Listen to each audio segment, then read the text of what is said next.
गणेश अथर्वशीर्ष।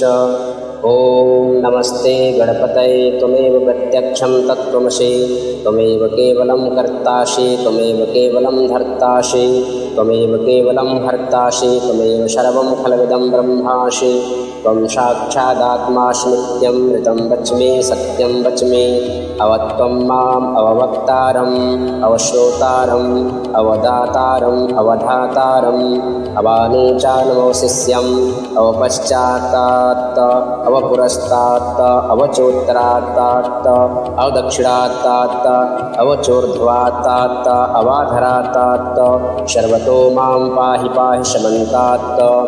त्वं वाङ्मयस्त्वं चिन्मयः त्वमानन्दमयस्त्वं ब्रह्ममयः त्वं सच्चिदानन्दाद्वितीयोऽसि त्वं प्रत्यक्षं ब्रह्मासि त्वं ज्ञानमयो विज्ञानमयोऽसि सर्वं जगद्दं त्वत्तो जायते सर्वं जगदिदं त्वत्तिष्ठति सर्वं जगदिदं त्वयि नैवेश्यति सर्वं जगदिदं त्वयि प्रत्येति त्वं भूमिरापो नलो निलो नभः त्वं चत्वारि वाक्पदानि त्वं गुणत्रयातीतः त्वं कालत्रयातीतः त्वं देहत्रयातीतः त्वं मूलाधारस्थितोऽसि नित्यं त्वं शक्तित्रयात्मकः त्वां योगिनो ध्यायन्ति नित्यम्।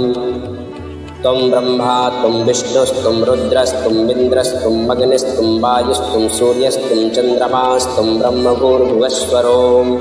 गणादीन् पूर्वमुच्चार्य वर्णादीन् तदनन्तरम् अनुस्वारः परतरः अर्धेन दर्शितं तारेण रुद्धम् एतत्त्वमनुष्यरूपं गकारः पूर्वरूपम् अकारो मध्यमरूपम् अनुस्वारश्चान्त्यरूपं बिन्दुर्वृत्तरूपं नादः सन्धानं संहिता सन्धिः सैसा गणेशविद्या गणकर्षिः निवृत्तिगायत्री छन्दः श्रीमहागणपतिर्देवता।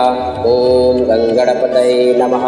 एकदन्ताय विद्महे वक्रतुण्डाय धीमहि तन्नो दन्ती प्रचोदयात्। एकदन्तं चतुर्हस्तं पाशमाङ्कुशधारिणं रदं च वरदं हस्तैर्बिभ्राणं मूषकध्वजं रक्तं लम्बोदरं शूर्पाकर्णकं रक्तवाशसं रक्तगन्धानुलिप्ताङ्गं रक्तपुष्पैः सुपूजितं भक्तानुकम्पिनं देवं जगत्कारणमच्युतम् आविर्भूतं च शिष्टाद्यो भुक्तेः पुरुषात् परम् एवं ध्यायति यो नित्यं स योगी योगिनाम्बरः।